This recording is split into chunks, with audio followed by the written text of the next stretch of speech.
دوسری روحیں ہیں وہ دیکھتے ہیں اور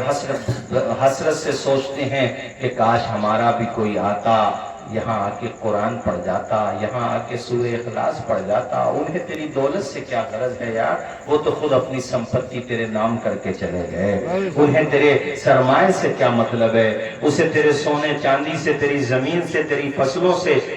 تیری مالیت سے انہیں کیا لینا دینا، وہ تو خود اپنے پہنے ہوئے کپڑے اتار کے چلے گئے۔ ساتھ میں کفن کے 3 کپڑے لے گئے ہیں، مرد ہیں تو، عورت ہے تو کفن کے 5 کپڑے، کچھ بھی لے کے نہیں گئے۔ انہیں اگر اب ضرورت ہے تو قرآن کی تلاوت کی ضرورت ہے، انہیں اب اگر ضرورت ہے اصحال ثواب کی ضرورت ہے، انہیں اب اگر ضرورت ہے زیادہ سے زیادہ ان کے حق میں نیکیاں کرو، اس بات کی ضرورت ہے۔ تم تو ان کے پاس جاتے تک نہیں، اور صاحبو جایا کرو ہفتے میں کم از کم جمعرات کے دن، پیر کے دن، جمعے کے دن، اللہ جس دن بھی توفیق دے، جو بھی دن تمہیں میسر آئے، جاؤ ان کی قبر پہ کچھ گلاب کے پھول لے جاؤ، اللہ بھلا کرے بیری کے پتے ڈال دو، بیری کے پتے گلاب کے پھول دستیاب نہ ہو سکے، اگر قبر پہ گھاس زیادہ بڑی نہیں ہے اس کو کاٹو مت، علماء نے منع کہا ہے، منع لکھا ہے، اس لیے کہ جب تک وہ گھاس تر رہتی ہے اللہ کا ذکر کرتی ہے، اور اللہ کے ذکر سے میت کو سکون ملا کر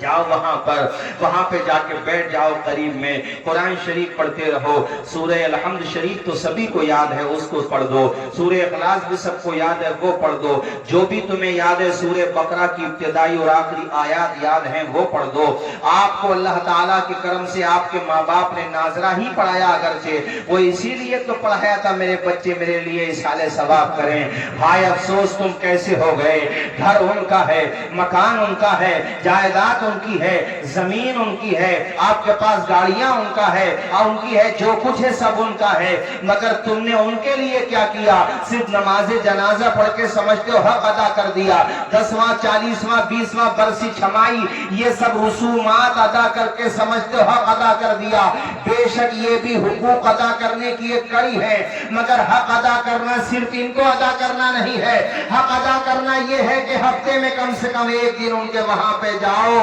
قرآن شریف پڑھو، ان کے لیے مہینے میں 1-2 مرتبہ 500,000 اللہ جتنی توفیق دے صدقہ کرو، غریبوں کی دعوت کرو، انہیں پکا کر کے بھیجو، ان کے پاس رقم دے کر کے آؤ، بستی میں کوئی قیدی ہے اس کی بیوہ کی مدد کرو، بستی میں کوئی قیدی ہے اس کے بچوں کا خیال کرو، کوئی یتیم ہے ان یتیموں کا خیال کرو، دل میں یہ نیت کرو یا اللہ میں نے جو یہ صدقہ و خیرات کیا ہے اس کا ثواب میری ماں کو عطا کر دے، میرے والد یہ نیت کرو، ان کی روحیں خوش ہو جائیں گی۔ آج لوگ ہم سے کہتے ہیں مرحومین دکھائی نہیں دیتے خواب میں، یہ بھی کہتے ہیں، یقیناً کئی دفعہ آپ بہت اصحال ثواب کرتے ہیں پھر بھی دکھائی نہیں دیتے، وہ الگ بات ہے، مگر یہ بھی تو دیکھو تم ان کے لیے کیا کر رہے ہو جو تمہیں وہ دکھائی دیں گے۔ اب اس لڑکے کی میں داستان تمہیں سنا رہا ہوں، عثمان ابن سورا، یہ نوجوان لڑکا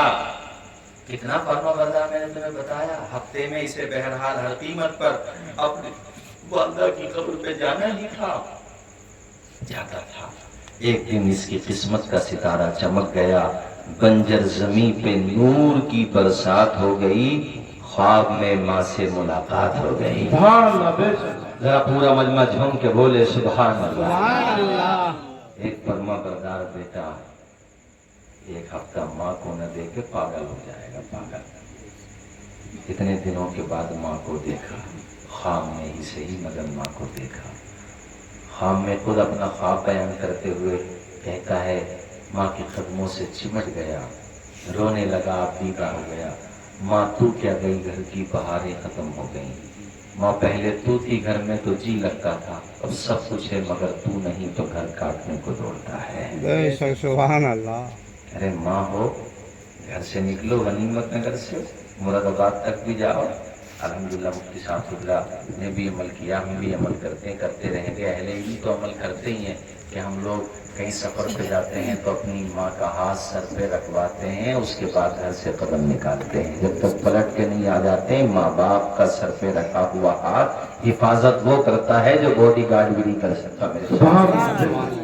منور رانا صاحب کا انتقال ہو گیا، ان کے لکھے ہوئے 4 مصرے مجھے اس موقع پہ یاد آتے ہیں کہ ہمارے کچھ گناہوں کی سزا بھی ساتھ چلتی ہے، اب ہم تنہا نہیں چلتے،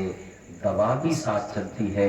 ابھی زندہ ہے ماں میری مجھے کچھ بھی نہیں ہوگا، میں گھر سے جب نکلتا ہوں دعا بھی ساتھ چلتی ہے۔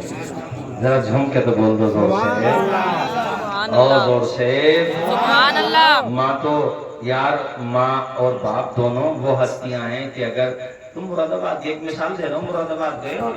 بتا کے نہیں گئے، بس چلے گئے، موبائل تمہارا سوئچ آف ہو گیا، پاور بینک نہیں ہے تمہارے پاس جو اسے چارج کر لو۔ اب یہاں جو ہے نا سب لوگ کہیں گے تمہاری ماں سے بھی باپ سے بھی، ارے گدھیرا بڑا ہے آ جائے گا، سمجھدار ہے آ جائے گا، کوئی بات نہیں ہے، پوری رات گزار دے گا تمہارا باپ، روڈوں کی خاک چھانتے ہوئے غنیمت نگر سے پیپلس خانہ تک پہنچ جائے گا، جو بھی موٹر سائیکل آ رہی ہوگی، کوئی پیدل آ رہا ہوگا، دور سے ہی سمجھے گا کہ میرا بیٹا آ رہا ہو۔ ماں پوری رات مصلے پہ گزار دے گی کہ یا اللہ میرے بچے کو کوئی پریشانی نہ پہنچ جائے، ساتھ خیریت سے آ جائے۔ بلندی دیر تک کس شخص کے حصے میں رہتی ہے، بہت اونچی عمارت ہر گھڑی خطرے میں رہتی ہے، یہ ایسا قرض ہے جس کو ادا میں کر نہیں سکتا، میں جب تک گھر نہ پہنچوں ماں میری سجدے میں رہتی ہے۔ نعرہ تکبیر، نعرہ رسالت،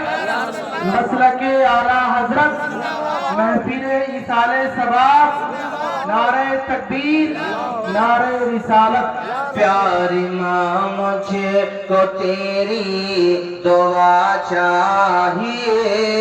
تیرے آنچل کی ٹھنڈی ہوا چاہیے۔ میرے ساتھ تمامی حضرات پڑھیں، آہستہ آواز میں پڑھیں مگر سارے لوگ پڑھیں۔ پیاری ماں